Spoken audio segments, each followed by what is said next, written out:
Subscribe to my channel Sunil's Biology Jaipur and press bell icon for updates.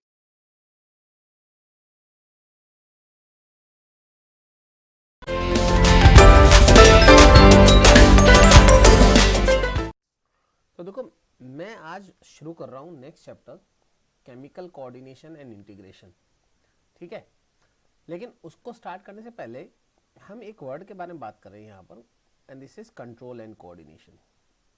भाई हमसे पूछ लेते हैं कि हमारी बॉडी में जो डिफरेंट फंक्शंस हो रहे हैं उनको कंट्रोल कौन कर रहा है ना। तो हम कहते हैं भाई हमारे अंदर दो सिस्टम्स हैं जो इस हमारी बॉडी की कंट्रोल कर रहे हैं, रेगुलेट कर रहे हैं। एक है हमारा नर्वस सिस्टम,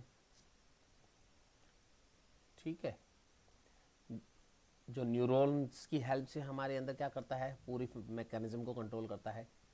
और एक है हमारा एंडोक्राइन सिस्टम, एंडोक्राइन सिस्टम। और ये एंडोक्राइन सिस्टम जो है वाया हार्मोन्स की हेल्प से जो है हमारी बॉडी के अंदर सारे फंक्शंस को कंट्रोल करने का काम कर रहा होता है।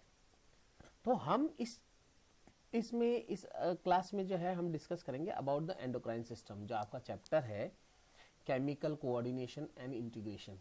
ठीक है, हम इसके बारे में बात कर रहे हैं।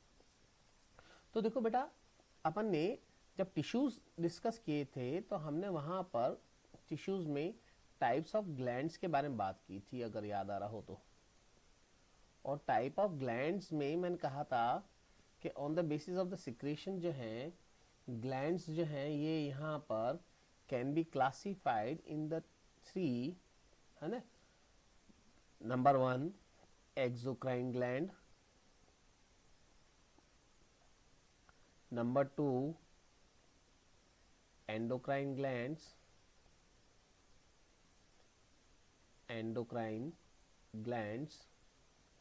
and number 3 mixed type of the glands,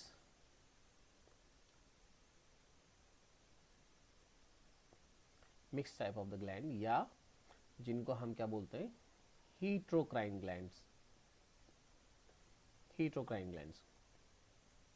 ठीक है, they are 3 type of the glands, exocrine, endocrine and heterocrine या mix type of the glands. अब एक्सोक्राइन ग्लैंड्स के बारे में अगर मेरे से कोई कहे तो हम कहते हैं ये होती हैं कौन सी, द ग्लैंड्स विद डक्ट, माने डक्टुलर ग्लैंड्स होती हैं। ये डक्टुलर ग्लैंड्स हैं। ये ग्लैंड्स हमारी बॉडी में जहां कहीं पर भी होती हैं, इनसे क्या निकलेगी, डक्ट्स निकलेंगी। और वो डक्ट्स के थ्रू इनका सिक्रेशन जो है वो कहां तक, टारगेट ऑर्गन तक जाएगा, और टारगेट ऑर्गन तक जाके और रिलीज होगा। तो ये ग्लैंड है,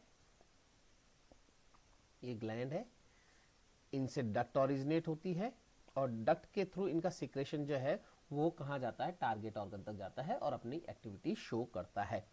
नॉर्मली इनसे क्या रिलीज होते हैं, इनसे एंजाइम्स रिलीज होते हैं। जैसे एक्सोक्राइन ग्लैंड्स के अगर मैं एग्जांपल बोलूं आपको यहां पर, तो liver is one kind of the exocrine gland. Liver के बारे में अगर मैं कहूं तो liver is the largest gland of the body, liver. और ये कैसी ग्लैंड है, एक्सोक्राइन ग्लैंड है। लीवर से बाइल डक्ट निकलती है, क्लास 10th में आपने स्टडी किया है, ध्यान आ रहा होगा। बाइल डक्ट है ना, एक ग्लैंड निकलती है, यहाँ से डक्ट निकलती है जो बाइल जूस को कैरी करके स्मॉल इंटेस्टाइन के डिओडिनम पार्ट में ओपन करती है। तो ग्लैंड है, कैसी है ये, एक्सोक्राइन। सिमिलरली सलाइवरी ग्लैंड्स, हमारे मुंह में सलाइवा रिलीज करने वाली जो ग्लैंड्स हैं, है ना, पैरोटिड ग्लैंड, सलाइवरी ग्लैंड्स की अगर मैं टाइप यहाँ पर बोलूं तो जैसे पैरोटिड ग्लैंड्स हम बात करते हैं, या हम सब मैक्सिलरी ग्लैंड के बारे में बात करते हैं, या इंफ्रा ऑर्बिटल के बारे में बात करते हैं, इंफ्रा ऑर्बिटल ग्लैंड। ठीक है, ये सब इस तरह की ये एग्जांपल्स अगर मैं कहूं यहाँ पर, तो ये ग्लैंड्स कौन सी हैं, ये डक्टुलर ग्लैंड्स हैं, ये डक्ट वाली ग्लैंड्स हैं, एक्सोक्राइन ग्लैंड्स हैं, जो टारगेट ऑर्गन तक अपने सिक्रेशंस को वाया डक्ट लेके जाती है। लेकिन अगर मैं एंडोक्राइन ग्लैंड्स के बारे में बात करूं तो ये ग्लैंड्स होती हैं डक्टलेस ग्लैंड्स, डक्टलेस ग्लैंड्स। इनमें इन ग्लैंड्स में डक्ट्स नहीं होते, माने ये अपने सिक्रेशंस कहाँ रिलीज करती हैं? इनके सिक्रेशंस जो हैं वो डायरेक्टली ब्लड में रिलीज होते हैं और वाया ब्लड जो है ये कहाँ पहुंचते हैं? To the target organ. जहां पर भी टारगेट तक जहां भेजना है उनको वहां तक पहुंचेंगे with the help of the blood stream. ठीक है, इस चैप्टर में हम इन्हीं ग्लैंड्स के बारे में बात करेंगे, मेजरली एंडोक्राइन ग्लैंड्स के बारे में। फॉर एग्जाम्पल मैं अगर यहां पर कहूं तो पिट्यूटरी ग्लैंड, पिट्यूटरी ग्लैंड, हम इसके बारे में बात करेंगे। थायराइड ग्लैंड, उसके बारे में बात करेंगे, है ना। तो ये कैंसी ग्लैंड्स है? ये एंडोक्राइन ग्लैंड्स है। अब यहीं पे आ गया वर्ड तो मैं बोल देता हूँ, pituitary is the smallest endocrine gland. It is the smallest endocrine gland. Endocrine में सबसे स्मॉलेस्ट कौन है? Pituitary gland. And thyroid is the largest endocrine gland. It is the largest endocrine gland, remember. ठीक है, इनसे रिलीज होने वाला chemical क्या? इनसे रिलीज होने वाले केमिकल को हम हार्मोन्स बोलते हैं। देखो हमने कहा एक्सोक्राइन से क्या रिलीज होते हैं? एक्सोक्राइन से तो एंजाइम्स रिलीज होते हैं, एक्सोक्राइन से एंजाइम्स रिलीज होते हैं मेनली, है ना। ऐसे ही एंडोक्राइन से क्या रिलीज होते हैं? तो हम कहते हैं एंडोक्राइन से हार्मोन्स रिलीज होते हैं। ठीक है, नाउ नेक्स्ट क्वेश्चन, नेक्स्ट जो आता है that is the mix type of the glands या हीट्रोक्राइन टाइप ऑफ द ग्लैंड्स। नाम से समझ में आ रहा होगा, mix type of the gland या हीट्रोक्राइन ग्लैंड से मतलब है कि इसका मतलब है उसका कुछ हिस्सा, सम पार्ट कैसा है? एंडोक्राइन है। मतलब वैसे एक्सोक्राइन की जैसे काम कर रहा होगा, लेकिन उसमें कुछ हिस्सा है, कुछ स्ट्रक्चर है जो कि एंडोक्राइन होते हैं। फॉर एग्जाम्पल अगर मैं बात करूं यहाँ पर, तो pancreas is one type of endocrine mix type of the gland, है ना। ये जो पेनक्रियास है ये कैसा है? एक mix type of the gland है पेनक्रियास। क्यों? क्योंकि मेजरली तो ये किस में काम कर रहा है? ये as a exocrine pancreatic juice release करता है। पेनक्रियाटिक जूस ये एक्सोक्राइन सिक्रेशन है इसका, with the help of pancreatic duct. ठीक है, लेकिन पेनक्रियास के अंदर ही हम बात करेंगे, वहां पर आइलेट्स ऑफ लेगरहैंस होते हैं और ये आइलेट ऑफ लेगरहैंस जो है इनसे इंसुलिन जैसे हार्मोन का सिक्रेशन भी होता है। तो ये कैसा हो गया? हीट्रोक्राइन ग्लैंड हो गई यहाँ पर, क्योंकि दोनों तरह के फंक्शन इसके अंदर मिल रहे हैं। इतनी बात समझ। एक सेकेंड, हेलो। Yes sir. मैंने कहा यहाँ पर कि सबसे पहला हार्मोन जो है उसको डिस्कवर्ड किसने किया? तो भाई हम कहते हैं सबसे पहले हार्मोन को डिस्कवर करने वाले दो साइंटिस्ट थे, एक का नाम था बेलिस और एक का नाम था स्टर्लिंग। ध्यान रखना ये दोनों के दोनों नाम। और टर्म हार्मोन जो है ये दी किसने? तो हम कहते हैं this term hormone is govern by the sterling. ध्यान रखना जो ये क्या नाम हमारा ये है बेलिस एंड स्टर्लिंग, है ना। इन्होंने जो डिस्कवर किया था, ये हार्मोन को डिस्कवर किया था इन्होंने 1903 में, जबकि टर्म हार्मोन जो है 1905 में दी गई थी। ओके, देन आफ्टर दैट भाई प्रॉपर्टीज क्या है हार्मोन की? प्रॉपर्टीज क्या है? तो सबसे पहली चीज तो एक बात ध्यान रखो कि हार्मोन जो होते हैं ये हार्मोन्स नॉन न्यूट्रिएंट्स होते हैं। They are the non nutrients, माने इनसे कोई भी एनर्जी प्रोड्यूस नहीं होती है। No energy is produce from the hormone. और ये इंटरसेल्यूलर मैसेंजर की जैसे काम करते हैं। इंटरसेल्यूलर मैसेंजर की जैसे काम करते हैं मतलब अगर मैं कहूं तो ये एंडोक्राइन स्ट्रक्चर से रिलीज होते हैं, ठीक है, और टारगेट ऑर्गन तक काम करते हैं। टारगेट ऑर्गन पे जाते हैं वाया ब्लड, ये वाया ब्लड जाते हैं टारगेट ऑर्गन तक। तो एक सेल से रिलीज हुए किसी ऑर्गन के और किसी दूसरे टारगेट ऑर्गन के सेल तक गए और वहां जाके अपना इफेक्ट शो किया। तो ये इंटरसेल्यूलर मैसेंजर्स हैं और इसीलिए इनको क्या कहते हैं हम? इंटरसेलुलर मैसेंजर्स भी कहते हैं हम हार्मोन्स को, या इनको केमिकल मैसेंजर्स भी कहते हैं, क्योंकि केमिकल की फॉर्म में ये क्या करते हैं, इंफॉर्मेशंस को ट्रांसफर करते हैं किसी ऑर्गन से किसी टारगेट ऑर्गन को, मतलब एंडोक्राइन ग्लैंड से किसी टारगेट ऑर्गन को इंफॉर्मेशंस को कैरी करके लेके जाते हैं। And they are release in a very less amount, trace amount के अंदर, मतलब ट्रेस अमाउंट के अंदर का मतलब है बहुत कम अमाउंट के अंदर ये रिलीज होते हैं। माने अगर मैं कहूं तो ये बहुत लो कॉन्सेंट्रेशन में, मतलब बहुत लो कॉन्सेंट्रेशन में भी अपना काम अच्छे से कर लेते हैं। They are effective at very low concentration in a very effective way. इनकी जो नॉर्मल अमाउंट होती है, अगर उससे कम हो जाए तो प्रॉब्लम, उससे ज्यादा हो जाए तो प्रॉब्लम, ठीक है।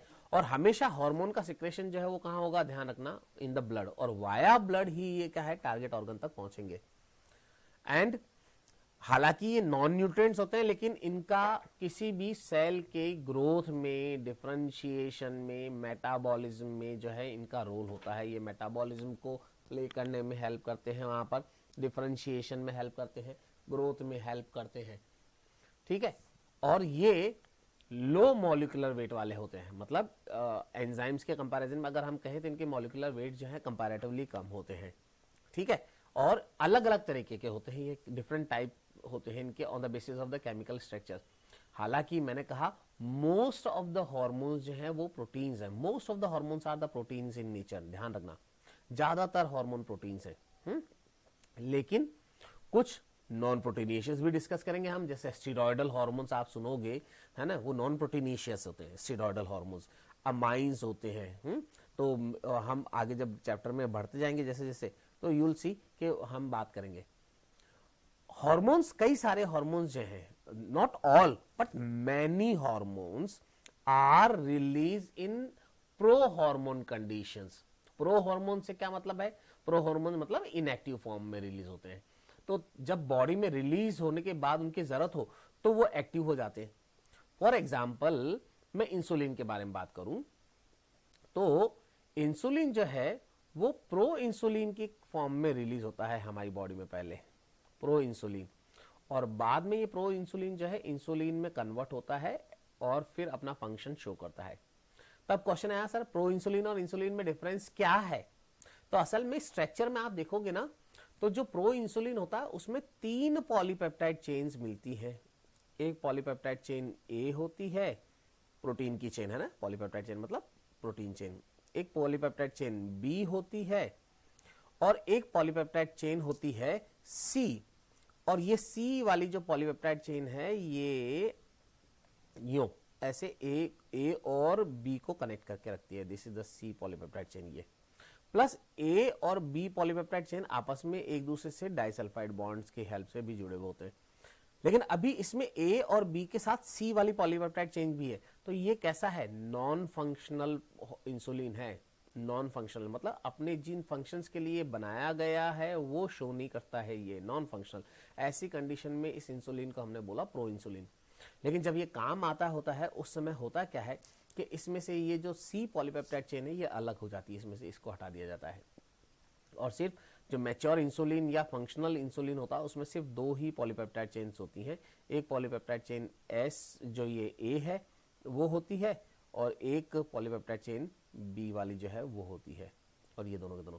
तो इसमें से सी वाली जो पॉलीपेप्टाइड चेन है, ये सी वाली पॉलीपेप्टाइड चेन ये अलग हो गई, तो ये मैच्योर हो गया। This is the functional insulin, है ना, ठीक है, फंक्शनल इंसुलिन या मैच्योर इंसुलिन कह दूं मैं। तो इस तरह से ये अपना फंक्शन जो है तभी शो कर पाता है जब ये क्या हो, जब ये मैच्योर हो जाए या फंक्शनल हो जाए।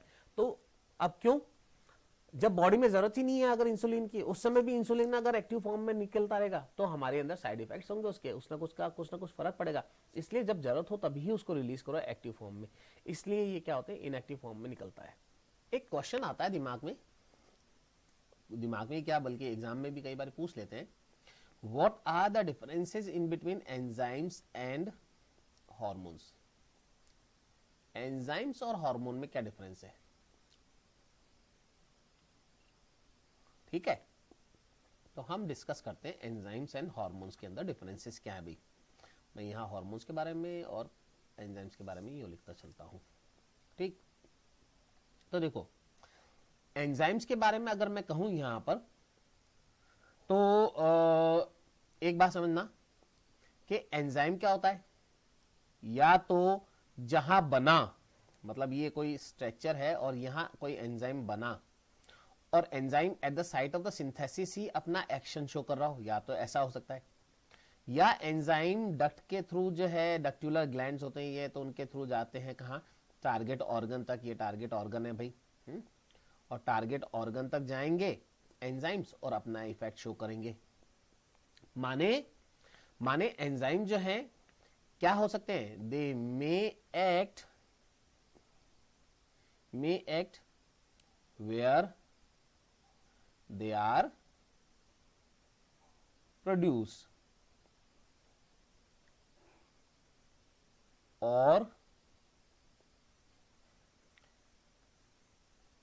may be carried via ducts to the target organ, है ना। टारगेट ऑर्गन तक, जहां टारगेट ऑर्गन है वहां तक ले जाया जा सकता है with the help of the ducts. ये एंजाइम्स का काम। लेकिन हार्मोन्स के बारे में हम अगर कहें तो हार्मोन्स तो हमेशा एंडोक्राइन ग्लैंड से रिलीज होंगे, कहां पर, इनटू द ब्लड, और ब्लड के थ्रू ये कहां जाते हैं, टू द टारगेट ऑर्गन जाते हैं। जो भी इनका टारगेट ऑर्गन है वहां तक जाएंगे और वहां ये क्या करेंगे, अपना फंक्शन शो करेंगे।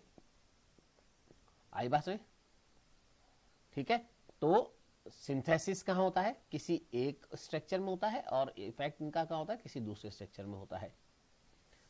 सेकेंड, अनदर डिफरेंस अगर मैं कहूं यहां पर, कंपैरेटिवली एंजाइम्स का मॉलिक्यूलर वेट हाई होता है। कंपैरेटिवली ये हाई मॉलिक्यूलर वेट वाले होते हैं, और हार्मोन्स जो हैं वो कंपैरेटिवली लो मॉलिक्यूलर वेट वाले होते हैं। मतलब दोनों में अगर कंपैरिजन करूं तो एंजाइम्स का मॉलिक्यूलर वेट हाई होते हैं और इनके मॉलिक्यूलर वेट्स कम होते हैं।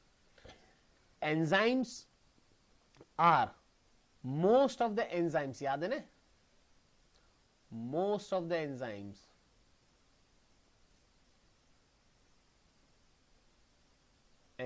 या अगर ध्यान हो तो ऑलमोस्ट ऑल द एंजाइम्स लिखते थे हम, ऑलमोस्ट ऑल द एंजाइम्स, जब हमने बायोमोलिक्यूल डिस्कस किया था। Almost all the enzymes are protein in nature.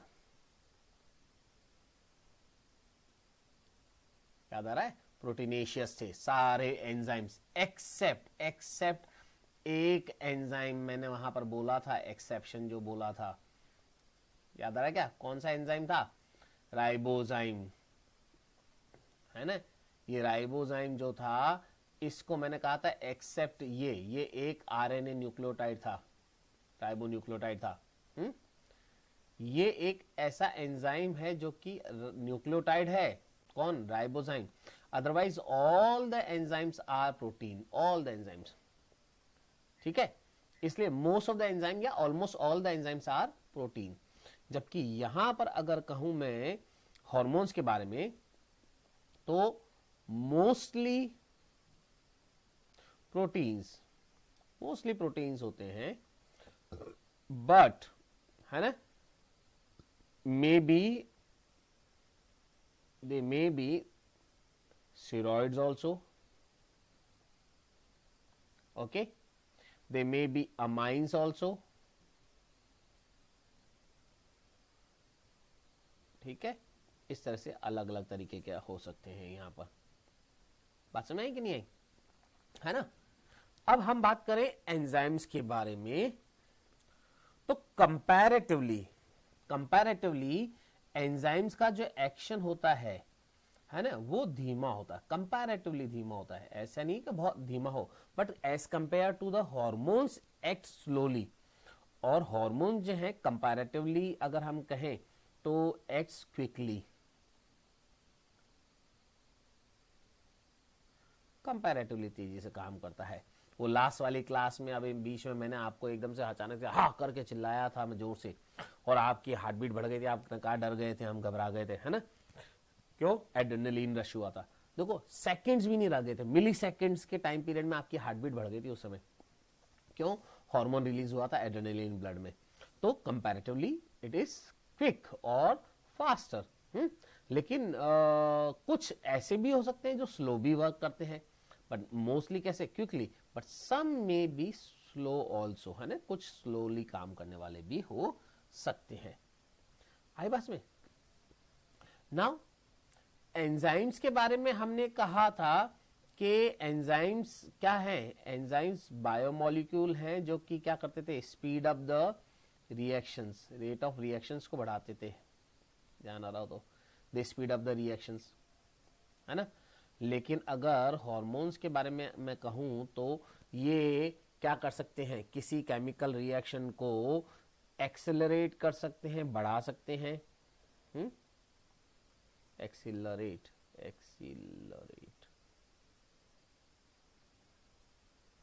या कम कर सकते हैं, रिटार्ड कर सकते हैं। ठीक है, मतलब दोनों तरह की चीजें कर सकते हैं। हार्मोन्स किसी रिएक्शन को बढ़ाने वाले हो सकते हैं, कुछ हार्मोन्स रिएक्शंस को बढ़ाने वाले होते हैं, कुछ हार्मोन्स होते हैं जो किसी पर्टिकुलर रिएक्शन को घटाने वाले होते हैं, उसको स्लो डाउन करने वाले होते हैं। लेकिन जब हम एंजाइम्स के बारे में बात करते हैं तो हम तो एंजाइम्स के बारे में तो ये कहते हैं कि हमेशा वो किसी एक पर्टिकुलर रेट, किसी पर्टिकुलर रिएक्शन को क्या करते हैं? ये स्पीड अप करने का काम करते हैं, रेट ऑफ रिएक्शन को बढ़ाने का काम करते हैं। ठीक है। अनदर, अगर हम अगला बात करें यहां पर, तो enzymes controlled reactions are reversible. ध्यान है, हमने एक एग्जांपल पढ़ा था कि भाई कोई एंजाइम जैसे ए और बी को कन्वर्ट करता है सी और डी में, तो हमने यहां कहा था कि ये रिएक्शंस कैसी है? रिवर्सिबल है, मतलब ए बी सी डी में कन्वर्ट हो सकता है तो सी डी ए बी में भी कन्वर्ट हो सकता है। रिवर्सिबल रिएक्शंस को कंट्रोल करते हैं एंजाइम्स। एंजाइम्स मोस्टली, है ना, controls reversible reactions। ठीक है। लेकिन अगर मैं यहां पर हार्मोन्स के बारे में बात करूं तो ये रिवर्सिबल रिएक्शंस नहीं होते। जो एक बार काम कर दिया इन्होंने, है ना, वो कर दिया बस। डू नॉट कंट्रोल रिवर्सिबल, ये रिवर्सिबल रिएक्शंस को कंट्रोल नहीं करते हैं। About the types of hormone,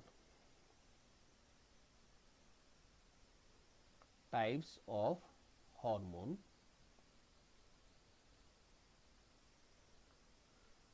based on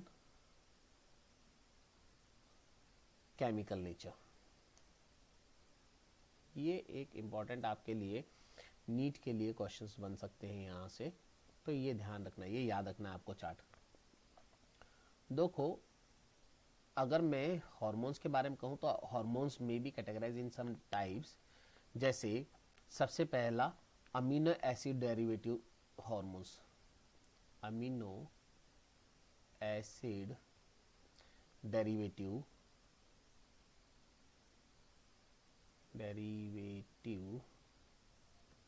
hormone. Amino acid से डेराइव हुए हुए, अमीनो एसिड से बने हुए हार्मोन्स, है ना, अमीनो एसिड से बने हुए हार्मोन्स, जो अमीनो एसिड ने जिन हार्मोन्स को बनाया वो। तो अगर हमसे कहे तो हम बात करते हैं यहाँ पर सबसे पहले एपिनेफ्रिन एंड नॉर एपिनेफ्रिन के बारे में। एपिनेफ्रिन, जिसको एड्रेनलिन भी बोलते हैं, ठीक है, एंड नॉर एपिनेफ्रिन मतलब नॉर एड्रेनलिन। ये दोनों के दोनों नॉर एपिनेफ्रिन, दोनों के दोनों एड्रिनल ग्लैंड के मेडुला पार्ट से निकलने वाले हार्मोन्स हैं। नॉर एड्रिनलिन भी बोलते हैं इसको। ठीक है, ये दोनों hormone epinephrine and nor epinephrine both are the derivative of one amino acid and the name of the amino acid is tyrosine. ये टायरोसिन अमीनो एसिड से बने होते हैं। टायरोसिन अमीनो एसिड के डेरिवेटिव है ये, ध्यान रखना, नीट में क्वेश्चन पूछा हुआ है। ठीक है, नंबर 1। ऐसे ही अगर मेरे से कोई कहे तो एक हार्मोन हम पढ़ेंगे पिट्यूटरी ग्लैंड से, and that is melatonin. Melatonin hormone, है ना, हमारे स्किन के कलर के लिए, मेलानोसाइट्स के फॉर्मेशन के लिए। ये मेलाटोनिन जो हार्मोन है ये बना हुआ है एक अमीनो एसिड जिसका नाम है ट्रिप्टोफैन। ये ट्रिप्टोफैन डेरिवेटिव है, ध्यान रखना, फ्रॉम द ट्रिप्टोफैन मेलाटोनिन। ऐसे ही एक और अमीनो एसिड है, एक और हार्मोन है सेरोटोनिन। सेरोटोनिन, ठीक है, और ये सेरोटोनिन जो है ये भी किससे ही बनता है, ये भी ट्रिप्टोफैन से ही बनता है। तो देखो हमारी एड्रिनल ग्लैंड से निकलने वाले, जो मेडुला पार्ट से निकलने वाले एड्रेनलिन एंड नॉर एड्रेनलिन जो हार्मोन है ये टायरोसिन से बने हुए हैं, ध्यान रखना, टायरोसिन अमीनो एसिड से बने हुए हैं। और मेलाटोनिन एंड सेरोटोनिन जो है ये ट्रिप्टोफैन अमीनो एसिड से बने हुए हैं। तो इस तरह से ये अमीनो एसिड डेरिवेटिव हार्मोन्स कहलाते हैं, ठीक है। ऐसे ही दूसरी कैटेगरी के हार्मोन्स जो हैं वो कहलाते हैं peptide hormones.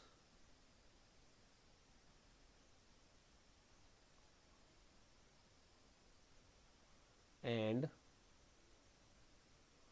Protein hormones, peptide hormones and protein hormones, ठीक है।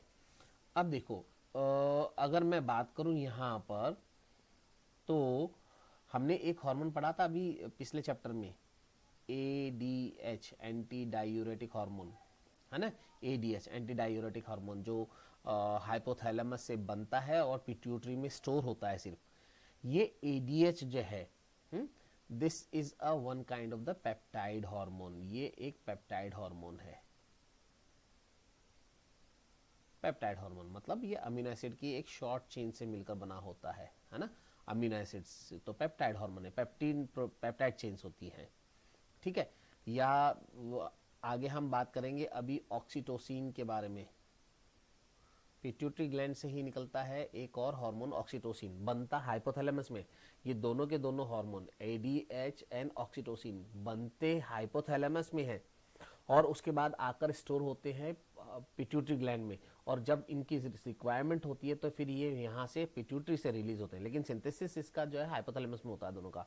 तो ये ऑक्सीटोसिन जो है this is also what one kind of the peptide hormone, है ना।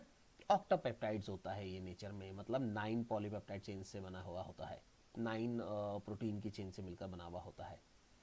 देन आफ्टर दैट ये तो हो गया देखो पेप्टाइड हार्मोन्स।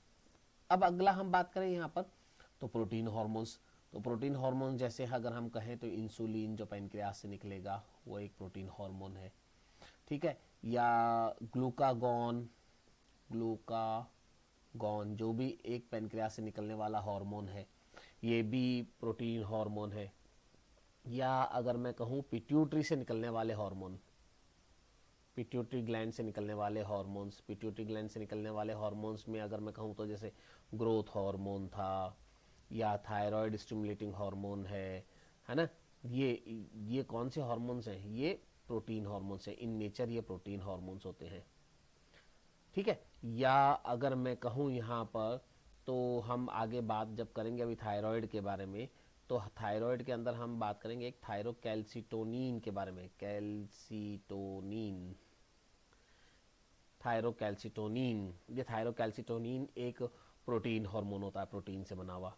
ऐसे ही अगर और आगे हम बात करें तो एक ग्लैंड आएगी पैराथायरॉयड, और उस पैराथायरॉयड ग्लैंड से निकले हुए हार्मोन जिनको हम बोलते हैं पैराथार्मोन्स, है ना, तो वो पैराथायरॉयड ग्लैंड हार्मोन जो है ना, वो भी कैसे होते हैं, they are also the proteins in nature, ये प्रोटीन से मिलकर बने होते हैं। ऐसे ही तीसरी कैटेगरी अगर मैं यहाँ पर कहूँ, थर्ड कैटेगरी, तो वो है आयोडोथायरोनिन।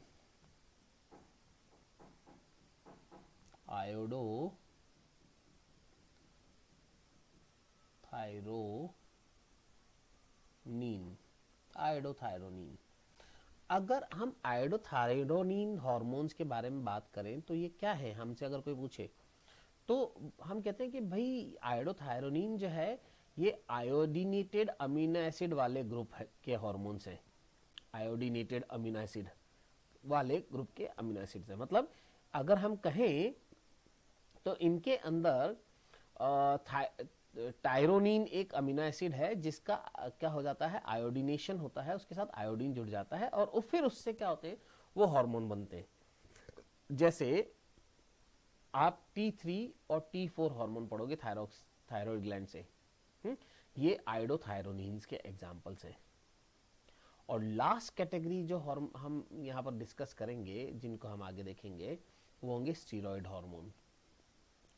और ये स्टीरॉयड हार्मोन्स होते हैं वो हार्मोन्स जिनमें हम क्या कहते हैं कि ये वो हार्मोन्स हैं जिनके फॉर्मेशन के लिए जो बेसिक न्यूक्लियस स्ट्रक्चर है वो कोलेस्टेरॉल है, मतलब they are the derivatives of the cholesterol. Cholesterol derivative होते हैं ये, है ना, कोलेस्ट्रॉल या उसके डेरिवेटिव से बन के। तो जैसे कोलेस्ट्रॉल डेरिवेटिव हैं, जैसे कौन कौन से हार्मोन्स हैं जो कि स्टीरॉइड्स होते हैं, तो हम आगे जब डिस्कस करेंगे तो एल्डोस्टेरोन हम बात करेंगे, एल्डोस्टेरोन है, कॉर्टिसोल है, ठीक है, या टेस्टोस्टेरोन है, टेस्टोस्टेरोन जो कि मेल में निकलने वाला हार्मोन है, एक एंड्रोजन हार्मोन है ये, है ना, एंड्रोजन मेल में निकलने वाला एंड्रोजन हार्मोन है, या ईस्ट्रोजन है, या प्रोजेस्टेरॉन है जो फीमेल में निकलने वाले हार्मोन्स हैं। ये हार्मोन्स क्या है, they are the steroidal hormones in nature. या कैल्सिट्रॉल हार्मोन है ना, ये सब के सब यहाँ पर जो है ये स्टीरॉयडल हार्मोन्स होते हैं इन नेचर। तो इस तरह से अगर ब्रॉड वे में मैं कहूँ यहाँ पर, तो सारे हार्मोन्स को हम 4 कैटेगरी में यहाँ पर कैटेगराइज कर रहे हैं। पहला हो गया हमारा कौन सा, first amino acid derivative hormones, दूसरा हो गया पेप्टाइड हार्मोन्स या प्रोटीन हार्मोन्स, और तीसरा हो गया भाई iodothyronine hormones, iodination of the thyronine से बने हुए, और चौथा जो स्टीरॉयड से या जो जिनका बेसिक न्यूक्लियस स्ट्रक्चर जो है कोलेस्ट्रॉल डेरिवेटिव होता है वो। तो इस तरह से अलग अलग कैटेगरी के हार्मोन्स होते हैं जो हम यहाँ पर डिस्कस करेंगे इन डिटेल। तो हम थ्योरी वाला पोर्शन जो अब स्टार्ट करेंगे, लेकिन उससे पहले ये सारी चीज़ आपको एक बार समझ में आ जानी चाहिए। तो anything which you want to ask पूछो मेरे से।